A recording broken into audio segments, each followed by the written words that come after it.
Okay, good guys, no? Mayroon na naman kaming service dito na Panasonic, no? So ito po ay mayroong ayaw daw mag-spin, sabi ng customer.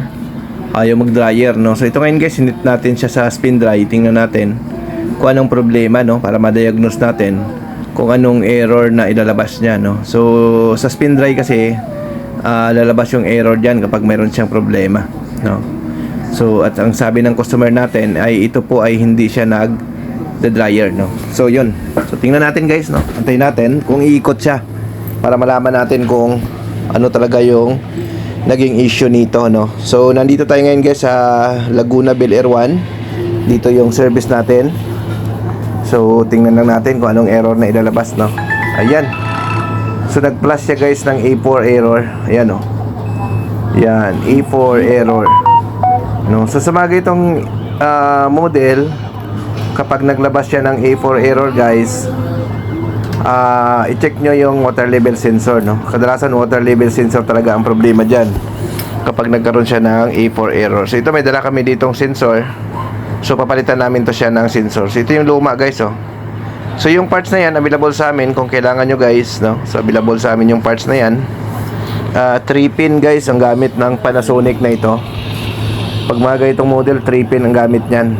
Kaya 3 pin ang ipapalit nyo dyan pag ganyan ang model ng inyong washing machine. So ayan, inaklas natin to, yung sensor nya alisin natin para mapalitan natin siya ng bago, no?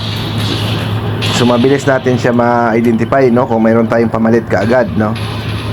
So tanggalin lang natin yan, alisin lang natin to guys, no? So sa mga gusto pala magpa-service sa amin, no, message lang kayo sa aming Facebook page, Norte Repair Shop, or text kayo guys sa number namin, no? Nandiyan naman yung number natin sa description, nakalagay naman, no?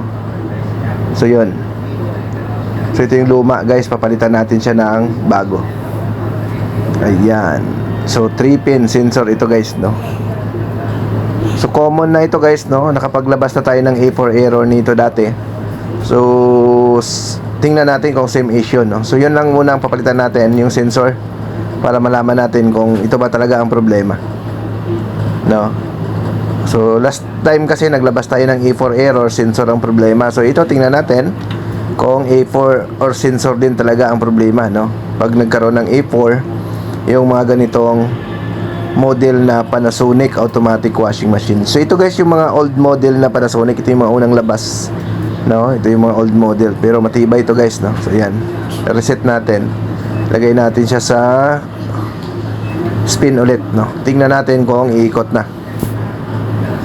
Ayan, so antayin natin na iikot guys.